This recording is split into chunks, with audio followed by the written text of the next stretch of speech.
조련사들이 서커스단에서 사자나 호랑이 같은 맹수들을 조련할 때 들고 들어가는 도구가 있다고 해요. 채찍은 기본적으로 들어가고요. 채찍과 함께 조련사들이 들고 들어가는 것이 뭔가 하면 다리가 똑같은 4개의 다리가 있는 의자를 들고 들어간다고 합니다. 총이나 칼도 아닌 이 작은 의자가 맹수들을 통제하는 일에 아주 강력한 무기가 된다는 거예요. 이를테면 조련사가 이 의자의 4다리가 맹수를 이렇게 향하도록 쫙 이렇게 내밀면 맹수들은 순식간에 온순해진다고 해요. 해보고 싶은 분들 해보세요. 왜 그런가? 사자는 본능적으로 가장 위협적인 대상을 타격하려고 하는 본능이 있는데 눈앞에 지금 길이가 똑같은 4개의 다리가 갑자기 자기를 향하여 이렇게 확 다가오는 거잖아요. 그렇죠? 여러분이 사자라고 한번 생각하시고 동시에 이 4개의 똑같은 다리가 쭉 다가오게 되면 사자는 순간 그 시선을 어디에 고정할지 몰라서 초점을 잃어버린다고 해요. 그러니까 자연계에서는 한 번도 그 길이가 똑같은 얇은 그 4개의 다리를 가진 그 동물이나 이런 것들이 공중에 떠서 자기를 향해 공격해오는 그런 존재가 없잖아요. 그러니까 이 굉장히 낯선 거예요. 사자나 호랑이 입장에 저게 뭘까? 이렇게 굉장히 일단 낯선 물건이기 때문에 순간 당황하게 된다라고 하는 것이고, 그리고 공격해야 될 타켓이 4개가 동시에 확 들어오게 되기 때문에 어디에 우선순위를 두고 공격해야 될지 순간 초점을 잃어버리게 돼서 이 맹수들에게 있어서 가장 강력한 무기인 이 집중력이 무너진다고 해요. 여러분 동물의 왕국에 이런 걸 보면 사자나 호랑이가 타켓이 딱 정해지면 초긴장해서 집중하잖아요. 그 타켓에 최고의 모든 신경 에너지를 집중해서 보잖아요. 그리고 타이밍이 딱 왔을 때 집중력을 폭발해서 에너지를 폭발함으로 타켓을 향하여 달려가는 모습을 보게 되는데 그 집중력이 무너지는 거예요. 그러니까 이 4개의 의자는 단순한 의자가 아니라 이 사자가 자기를 향해서 그 4개의 다리가 확 다가오게 되면 강력한 어떤 위협이 되는 무기가 됨과 동시에 그 시선이 분산되고 집중력이 무너지면서 잠시 패닉 상태에 빠진다고 해요. 그러니까 멘붕이 오는 거죠. 저도 이번에 이제 예화를 통해서 이제 알게 됐는데 이 4개의 다리를 가진 의자가 이렇게 조련사들을 통해서 맹수들을 조련하는 일에 아주 유익한 도구로 쓰인다는 사실을 알게 됐습니다. 근데 사탄이 성도를 무너뜨리는 방법도 마찬가지 원리라는 거예요. 우리는 어떻게든 우리의 마음의 눈과 시선이 하나님을 향해야 되잖아요. 아멘. 그래서 하나님의 마음과 우리의 마음의 주파수가 맞아야 되잖아요. 그래야지 에너지가 쫙 오는 거 아니겠어요? 그래야 영적인 힘을 공급받을 수 있는 거 아니겠어요? 그러면 사단에게는 두려운 존재가 되는 거예요, 우리가. 근데 사단은 그걸 알아요. 영적인 존재이기 때문에 어떻게든 우리의 그 마음의 눈의 시선을 하나님으로부터 분산시키고 하나님으로부터 멀어지게 해서 영적인 힘을 빼앗고 영적으로 무기력한 존재로 만들기 위해서 삶의 여러 가지 다양한 복잡한 문제들에 우리의 마음을 사로잡히게 한다는 거죠. 근데 이러한 그 사단의 전략을 예수님은 아주 쉽게 씨 뿌리는 자의 비유를 통해서 우리에게 말씀해 주셨어요. 씨 뿌리는 자의 비유 굳이 말씀 안 해도 여러분 잘 아시잖아요. 길가와 같은 마음이 있고 돌박과 같은 마음이 있고 가시떨기와 같은 마음이 있는데 이 세 가지 마음밭은 누가 강력하게 역사합니까? 사단이 강력하게 역사해요. 무엇을 씨 뿌리는 자의 비유에서는 무엇을 막기 위해서 사단이 강력하게 역사합니까? 말씀이 그 심령 가운데 들어 역사하지 않도록 말씀을 빼앗는다 그랬어요. 이걸 오늘 주제와 연결해 보게 되면 우리의 마음의 시선이 하나님을 향하지 않도록 세상에 이런 근심 저런 근심 염려 불안 이런 어두운 마음들에 막 사로잡히게 해서 영적인 힘을 빼앗는 거죠. 그래서 영적으로 무기력한 존재가 되면 사단이 마음껏 지배하고 다스릴 수 있는 존재가 된다는 거예요. 맹수들의 시선을 분산시키는 일에 이 네 개의 다리를 가진 것이 중요한 무기가 되는 것처럼 사단도 똑같은 원리를 가지고 우리를 공격해 온다라고 하는 것이죠. 여러분 삶을 살아가면서 여러분의 마음의 눈은 지금 어디를 향해 있는지, 여러분의 마음의 눈은 어디에 더 집중하고 있는지, 우리가 질문 앞에 우리가 서서 오늘 말씀을 한번 돌아보고 함께 기도하는 시간이 되었으면 좋겠습니다. 시편 62편은 다윗의 시죠.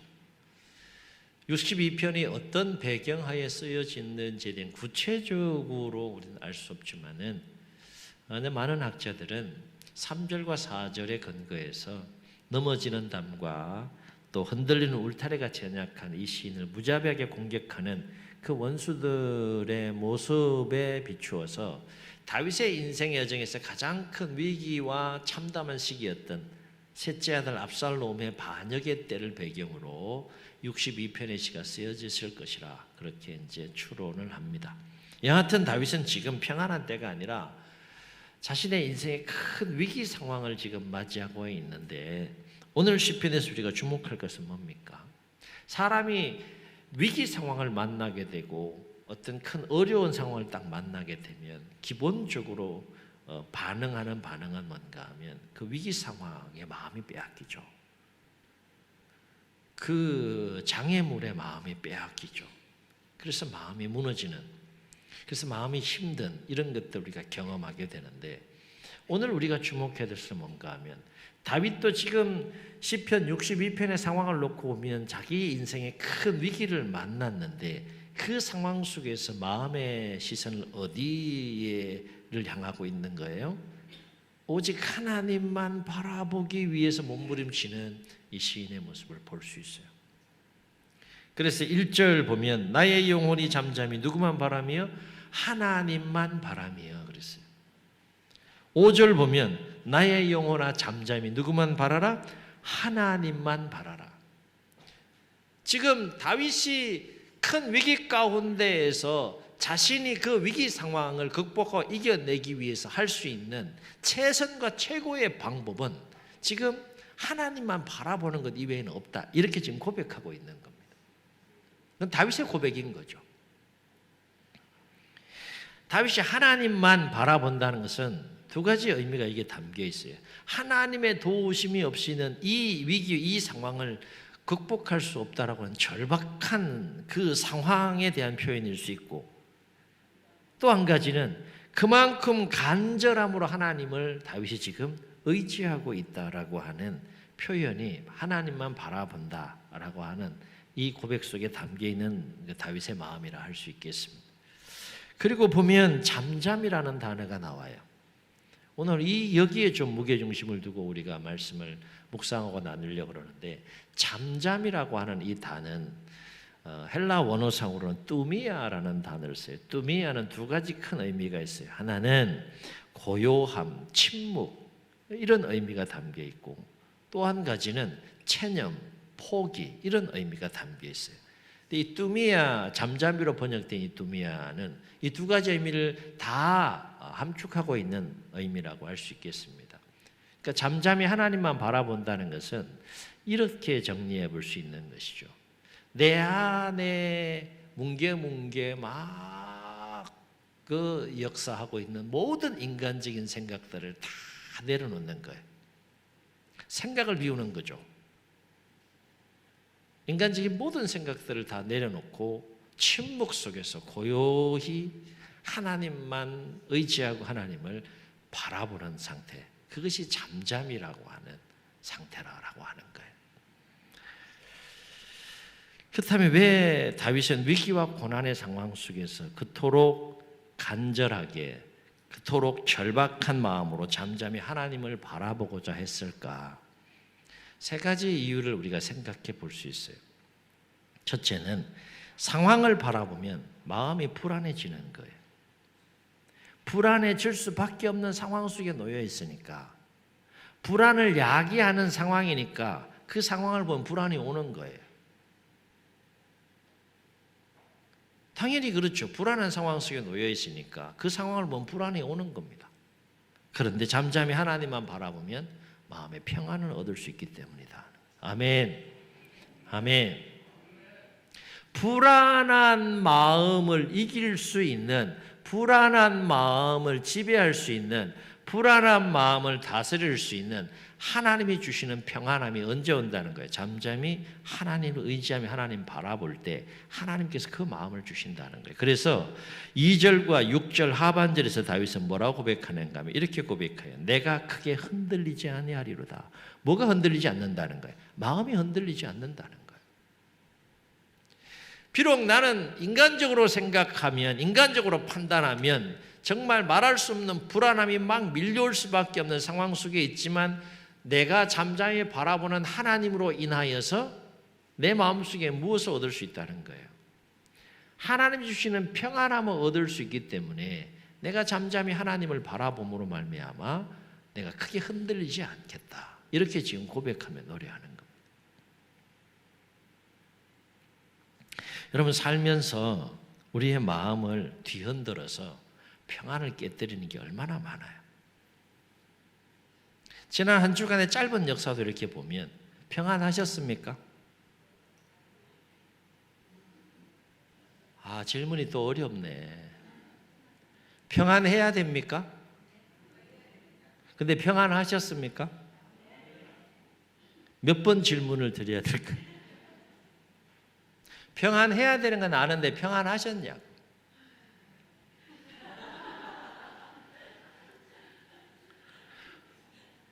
땅이 꺼지고 막 하늘이 무너지는 한숨이. 하나님의 자녀들의 마음 속에 하나님이 부어주시는 마음은 평안함이에요. 상황이 어떻든 상황은 문제가 되지 않아요. 주어진 상황이 어떻든 간에 불안한 마음은 하나님이 주시는 마음이 아니에요. 그러면 불안한 마음을 계속 가지고 있어야 되겠어요? 있어야 되겠어요? 네? 여러분 마음대로 하세요. 내 마음이니까. 그런데 분명한 것은 불안한 마음은 하나님이 주시는 마음이 아니다. 그런데 희한하게요, 평안한 마음보다 불안한 마음이 더 강력하게 역사한다는 거예요. 더 많은 시간 내 마음을 지배한다는 거예요. 한 주간 평안하셨습니까? 그러면 예, 평안했습니다. 이게 답이 탁 튀어나와야 되는데 하여튼 그래요.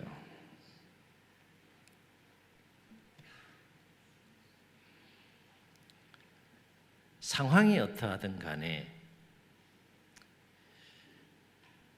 불안한 마음이 파도처럼 밀려올 수밖에 없는 상황 속에 내가 놓여 있다고 할지라도 그 상황 속에서 놀라운 사실은 잠잠히 내 모든 생각들을 내려놓고 하나님 의지하며 하나님을 바라보게 되면 그 큰 불안한 마음보다 더 큰 하나님의 평강이 내 마음속에 밀려온다는 거예요. 그걸 경험할 수 있기를 주여 축원합니다. 두 번째는요, 상황을 바라보면 마음이 막 두렵게 되지만 잠잠히 하나님을 바라보면, 다윗의 경우를 지금 얘기하는 거예요. 상황을 바라보면 막 두려울 수밖에 없는 상황이에요. 어떻게 하든 이 다윗을 죽이려고 하는 그 생명을 위협하는 세력들이 아주 가까이에서 그 생명의 위협을 느낄 수밖에 없는 상황인데 두렵지 않겠어요? 누군가 나를 어떻게든 죽이겠다고 덤벼들면 마음이 평안할 리가 없죠. 두려움이 밀려올 수밖에 없죠. 상황을 보면 두렵게 되지만 잠잠히 하나님을 바라보면 그 두려움을 지배하고 다스릴 수 있는 극히 강하고 담대한 마음이 생기기 때문에 다윗은 잠잠히 하나님을 바라봤다는 거예요. 이건 경험을 얘기하는 겁니다. 다윗이 지금 고백적인 노래를 하고 있는 거예요. 그래서 2절과 6절 역시 상반절을 보면 다윗은 이렇게 고백하죠. 오직 그만이 나의 반석이시오 나의 구원이시오 나의 요새이시니. 여러분, 두려움에 떠는 자가 이렇게 고백할 수 있겠어요? 이건 두려움에 떠는 자가 고백할 수 있는 것이 아니에요. 잠잠히 하나님을 바라봤더니 하나님께서 그 두려움을 잠재울 수 있는, 두려움을 지배할 수 있는, 능히 지배할 수 있는 극히 강하고 담대한 마음을 주신 그 체험 가운데에 지금 그만이 나의 반석이다, 그만이 나의 구원이다, 그만이 나의 요새다, 이렇게 지금 고백하고 있는 거죠. 세 번째, 상황을 바라보면 막 낙심케 될 수밖에 없어요. 낙심이 밀려올 수밖에 없는 상황이에요. 내가 그 상황을 얼마든지 해결하고 얼마든지 정리할 수 있는 상황이라면 낙심할 이유가 없죠. 해결해 버리면 되니까. 근데 다윗이 놓인 이 상황은 지금 자신이 그 상황을 자신의 힘으로 해결할 수 없는 위기 상황 속에 놓여 있기 때문에 그 상황을 바라보면, 사람은 바라볼 때 그냥 바라보는 건 끝나지 않잖아요. 그 바라보는 것에 의한 에너지가 나에게 오잖아요. 긍정적인 에너지는 부정적인 에너지가 온단 말이에요. 근데 낙심케 하는 상황을 바라보면 낙심에 밀려올 수밖에 없는 거예요. 그런데 잠잠히 하나님을 바라보니까 무엇이 밀려오더라? 소망이 밀려오더라는 거예요. 사람의 마음속에 소망으로 충만해지면 상황은 문제되지 않습니다. 소망이 끊기니까 문제인 거죠. 소망이 끊기는 순간 낙심이 오는 겁니다. 소망이 끊기는 순간 절망이 오는 겁니다. 근데 하나님의 백성들이 소망이 끊겨야 되겠느냐? 상황 때문에 소망이 끊겨야 되겠냐? 안 된다는 거죠. 그래서 5절에서 다윗은 뭐라고 고백했습니다. 5절 함께 다 같이 읽습니다. 시작. 나의 영혼아 잠잠히 하나님만 바라라. 물론 나의 소망이 누구로부터? 그로부터 나오는도다. 이건 체험적인 고백이에요. 두려움과 낙심이 밀려올 수밖에 없는 상황 속에서, 불안이 밀려올 수밖에 없는 상황 속에 잠잠히 하나님을 바라보니까 소망이 생기더라는 거예요. 소망이. 그 소망은 누가 주시는 거예요? 하나님이 주시는 거죠. 하나님이 주시는. 그렇다면 왜 위기와 고난 가운데 잠잠히 내 모든 인간적인 생각을 내려놓고 하나님을 의지하며 하나님을 바라보면 왜 평안함이 생기고 왜 강하고 담대해지고 왜 소망이 생기는 걸까? 이유가 있어요. 이유가. 오늘 62편에 쓰이는 다윗은 그 이유를 분명하게 우리에게 고백해 주고 있어요. 잠잠히 하나님만 바라보면 하나님께서 반드시 한 가지 분명한 믿음을 주신다는 거예요. 믿음. 무슨 믿음을 주시느냐? 한번 따라 하시겠습니다. 구원이 하나님께 있다. 구원이 하나님께 있다라고 하는 이 분명하고 확실한 믿음을 하나님이 주신다는 거예요. 여러분, 구원이 하나님께 있다는 것은 어떤 의미가 담겨 있는 거예요? 상황은 문제되지 않는다는 거예요. 하나님의 역사하면 그 상황은 전혀 문제 안 된다는 거예요. 내가 어떤 상황 속에 하나님의 구원이 필요한 어떤 상황 속에 놓여 있어도 하나님이 그 상황 속에 개입하셔서 건지시고 구원하시면 그 상황은 종료된다. 구원이 하나님께 있다, 구원이 나에게 있다라고 하는 분명한 믿음과 확신을 준다. 누구에게? 잠잠히 하나님을 바라보는 자에게 하나님이 확고한 한 가지 분명한 믿음을 주시는. 이 믿음이 확 들어오니까 마음이 어떤 마음이 충만해지는 겁니까? 평안한 마음이 생기고 강하고 담대해지고 소망이 생긴다는 62편의 시인의 고백은 바로 이러한 체험 가운데에서 이루어진 고백이고 노래라 할 수 있는 것이죠. 그래서 다윗은 1절과 7절에서 뭐라고 고백했습니까? 1절 보면 나의 영혼이 잠잠히 하나님만 바라며 나의 구원이 누구로부터? 그에게서 나오는도다. 7절 함께 읽습니다. 시작. 나의 구원과 영광이 누구에게? 하나님께 있으며 내 힘의 반석과 피난처도 하나님께 있다. 믿음이 생긴 거예요. 이렇게 고백할 수, 분명하고 선명하게 고백할 수밖에 없는 믿음이 생긴 거예요. 언제? 잠잠히 하나님을 바라보는 그 과정을 통해 다윗의 마음속에 이 믿음이 생긴 거예요. 구원이 하나님께 있음에 대한 분명한 믿음이 있고 내가 그 하나님을 바라보고 의지한다 그러면 우리는 모든 걸 이겨낼 수 있는 거죠. 나약하게 살지 않는 거죠. 연약한 존재가 아닌 거죠. 더 이상. 이 마음의 그릇이, 이 믿음이 있느냐 없느냐, 이것이 얼마나 중요한지 우리가 오늘 이 62편의 시인을 통해서 깨달아야 된다. 그래서 이 진리를 깊이 깨달은 다윗은 백성들에게 권면해요. 뭐라고 권면합니까? 8절 함께 읽습니다. 시작. 그의 앞에 마음을 토하라. 하나님은 우리의 피난처시로다. 명확합니다. 분명한 고백이. 시시때때로 하나님 의지해라. 왜요? 구원이 하나님께 있기 때문에.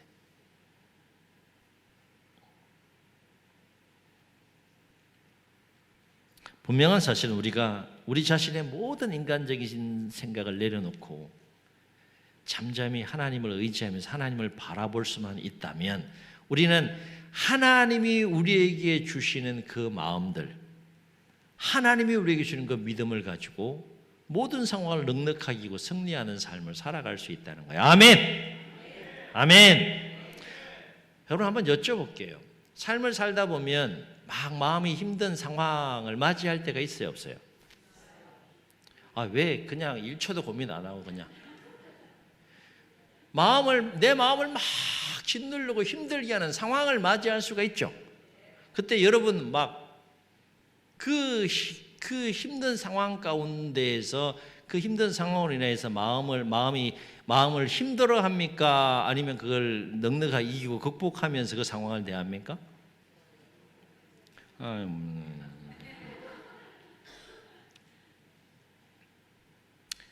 살면서 때로는 내 마음을 힘들게 하는 상황을 만났을 때 사람이 왜 그 상황 때문에 마음이 힘들까 가만히 생각해 보면 이거 어렵지 않아요.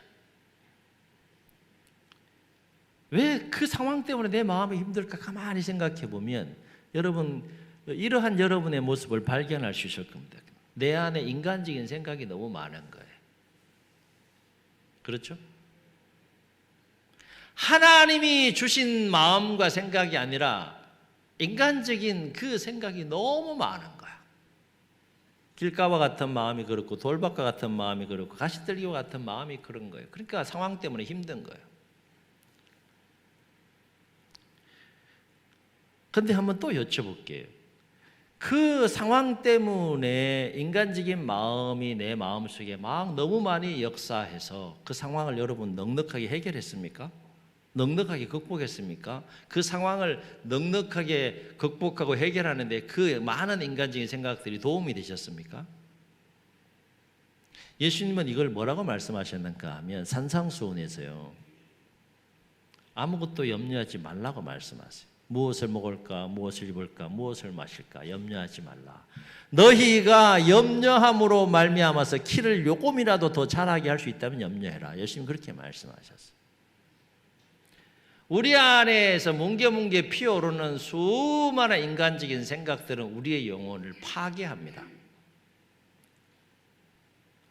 우리 안에 있는 영적인 힘을 파괴하고 우리의 영혼을 파괴하고 병들게 하고 무기력한 존재로 만들어버리는 거죠. 그런데 그것이 어떤 마음이 되었든지 간에 하나님이 주시는 마음과 생각들을 내가 사로잡히게 되면 내 영혼이 힘을 얻는다는 거예요. 경험할 수 있기를 주여는 축원합니다. 인간적인 생각과 하나님이 주시는 생각, 인간적인 마음과 하나님이 주시는 마음이 늘 충돌해서 싸우는데 내가 어느 편에 사로잡히냐에 따라서 내 심령의 상태가 완전히 달라지고 심령의 상태에 따라서 우리의 삶과 인생이 달라질 수 있다는 겁니다. 가만히 생각해 보세요. 힘든 이유는 인간적인 생각 때문에 힘든 거지 하나님이 주시는 마음과 생각 때문에 힘든 것이 결코 아니다. 우리가 살면서 반드시 기억해야 할 것은 뭔가 하면 어떤 상황 속에 우리가 놓인다고 할지라도 결코 하나님은 우리를 불안케 하시는 분이 아니시다는 거예요. 아멘. 뿐만 아니라 하나님은 그 상황 때문에 결코 우리의 마음을 두렵게 만드시는 분이 아니시라는 거예요. 뿐만 아니라 그 상황 때문에 우리의 마음을 낙심케 하는 분이 결코 아니시라는 거예요. 내 마음속에 만약에 그 상황 때문에 불안하다 그러면 내가 하나님을 바라보지 않고 있는 거예요. 내 마음속에 그 상황 때문에 두려움이 있다, 낙심과 절망이 생긴다, 우울하다, 불안하다 그러면 나는 적어도 그 상황 속에 지금 하나님을 바라보고 있지 않은 거예요. 분명한 사실은 그럼에도 불구하고 내 모든 생각들을 내려놓고 잠잠히 하나님을 바라볼 수 있다면 오히려 하나님은 그 모든 상황 속에서 우리에게 평안을 주시는 분이시고 우리의 마음을 강하고 담대하게 만들어주시는 분이시고 그 모든 낙심과 절망을 이길 수 있는 소망을 주시는 분이 하나님이시다. 하나님이시다. 막 불안이 막 밀려와 그러면 어떻게 돼? 웰컴 그럽니까? 두려움 친구 웰컴 그럽니까? 어떻게 해야 돼요? 그거는 하나님이 주신 마음이 아니야. 그러면 여기 안에서 내보내야 돼요. 계속 친구처럼 같이 친하게 지내야 돼요. 내보내야 돼요. 내보내는 방법 가르치고 있잖아요. 쉽진 않지만 많은 훈련이 필요하지만 내 생각들을 내려놓고 또 내려놓고 하나님이 주시는 마음들로 조금씩 채워가는 시간들이 우리에게 필요하다. 그래서 하나님이 주시는 마음들이 더 크게 역사할 때 우리는 모든 상황에 자유로운 영혼이 돼서 사도 바울이 고백하는 것처럼 때로는 궁핍하고 때로는 가난하고 때로는 또 시련과 고난 가운데 있고 때로는 평안할 때 있지만 내가 그 모든 상황 속에서 자족할 수 있는 비결을 배웠는데 그 비결이 뭐라는 거예요? 내게 능력 주시는 자 안에서 내가 모든 것을 할 수 있다. 이 고백이 바울의 고백이요 우리의 고백이 될 수 있다는 거예요. 아멘. 문제는 우리가 얼마나 우리 안에 역사하는 인간적인 생각을 내려놓고 잠잠히 하나님을 바라볼 수 있느냐. 이게 문제인 거죠. 이게 우리가 해야 될 일인 거죠. 훈련해야 될 일인 겁니다. 예배 드리는 이 순간은 그래도 이제 우리가 영적인 분위기 속에서 함께 하나님 예배하며 나아가기 때문에 그런 마음들이 많이 극복이 되지만 이제 문을 열고 나가면 또 치열한 삶의 현장이잖아요. 또 한 주간 많은 인간적인 생각과 마음들이 막 밀려올 거란 말입니다. 그때 어떻게 할 거냐? 하나님을 바라보라는 거예요. 어떻게? 잠잠이는 뭡니까? 내 생각들을 내려놓는 거예요. 왜? 그건 나를 너무 힘들게 하니까. 내 영혼을 파괴하니까. 힘을 빼앗는 것이니까. 삶을 무너뜨리게 하는 것이니까. 쉼의 계절이 왔습니다. 인생은 악보와 같다고 할 수 있겠는데 악보에 보면 반드시 뭐가 있어요? 쉼표가 있죠. 짧은 쉼표가 있고 긴 쉼표가 있죠. 4박자 쉼표가 있고 2박자 쉼표가 있고 1박자, 반박자, 반의 반박자 이런 쉼표들이 있잖아요. 그래서 쉼표들이 있어서 연주를 할 수 있고 우리가 노래할 수 있는 거 아니겠어요? 하나님의 섭리 역사에는 반드시 쉼표가 있어요. 창조의 역사 마지막 7일 그는 쉼의 날이에요. 6일 동안 열심히 일해라. 7일은 쉬어라. 쉬면서 삶을 돌아보고 하나님과의 깊은 영적인 교제 가운데 새 힘을 얻고 다시 일상으로 나가서 열심히 일해라. 이런 메시지가 거기에 담겨 있는 거죠. 열심히 정직하고 성실하게 수고하고 땀 흘려 사시는 것도 정말 중요하지만 잘 쉬는 법도 여러분 배우셔야 하고 왜요? 더 열심히 더 잘 살기 위해서 잘 쉬는 법도 여러분 배우고 훈련하고 터득할 줄 있어야 한다. 비록 분주하고 바쁜 일상이 또 이 무더운 여름 일기 가운데도 계속되겠지만 그럼에도 일상의 삶 속에서 우리의 인간적인 모든 생각들을 다 내려놓고 잠잠히 하나님을 바라보는 시간을 가질 수 있기를 주의로 축원합니다. 10분이 됐든 20분이 됐든 30분이 됐든 1시간이 됐든 모든 생각을 다 내려놓고 하나님만 바라보는 거예요.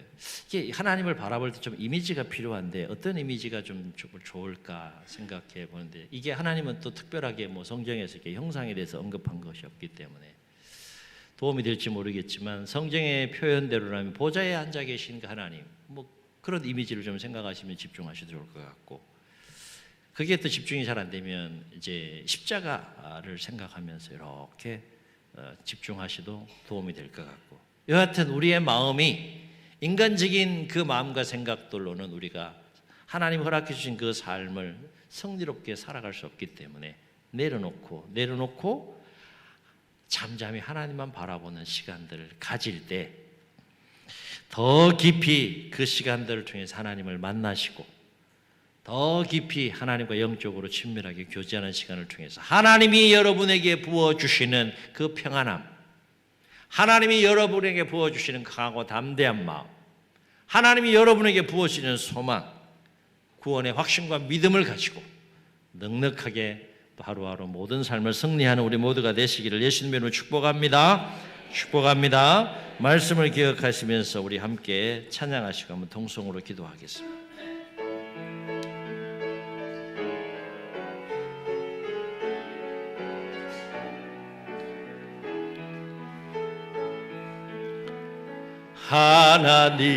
하나님의 사랑을 사모하는 자, 하나님의 평안을 바라보는 자, 너의 모든 것 창조하신 우리 주님이 너를 얼마나 사랑하시는지 하나님께 찬양과 경배하는 자, 하나님의 선하심을 닮아가는 자, 너의 모든 것 창조하신 우리 주님이 너를 자녀 삼으셨네. 아멘. 하나님 인자한 눈으로 너를 어느 때나 바라보시고, 아멘. 하나님 인자한 귀로서 언제나 너에게 기울이시니, 어두움에 밝은 빛을 비춰주시고 너의 작은 신음에도 응답하시니, 너는 어느 곳에 있든지 주를 향하고 주만 바라볼지라. 주의 눈을 감으시고 우리 말씀을 기억하시면서 한번 통성으로 기도하시겠습니다. 삶의 여정 속에 우리 참 많은 것들을 경험하게 됩니다. 많은 상황들을 만나게 됩니다. 우리를 불안하게 하고 초조하게 하고 두렵게 하고 낙심케 하고 절망케 하는 상황들을 만날 때가 있습니다. 그러나 비록 상황은 그런 상황이라 할지라도 우리의 마음의 눈, 마음의 시선이 잠잠히 하나님을 바라볼 수만 있다면, 인간적인 모든 생각들을 내려놓고 잠잠히 하나님만 바라볼 수만 있다면 하나님 여러분 만나 주실 겁니다. 오늘 시편 62편의 시인 다윗이 경험한 그 하나님, 여러분도 만날 것입니다. 그 하나님이 여러분에게 평안한 마음을 주실 것이고, 하나님을 잠잠히 바라보는 여러분 심령 가운데 강하고 담대한 마음을 주실 것이고, 소망을 주실 것이고, 구원이 나에게 있다, 구원이 하나님께 있다라고 하는 분명한 믿음과 확신 가운데 모든 상황을 넉넉하게 극복하며 승리케 하시는 은혜를 누리게 하실 것입니다. 쉼의 계절, 분주가 바쁜 일상의 삶 속에서도 잠시라도 시간을 내고 또 공간을 마련해서 잠잠히 하나님만을 바라보는 시간을 가질 때 하나님께서 부어주시는 마음들, 하나님께 주시는 믿음을 가지고 넉넉하게 모든 상황을 이기고 승리하는 삶을 살게 해달라고 주님 세 번 부르시고 통성으로 기도합니다.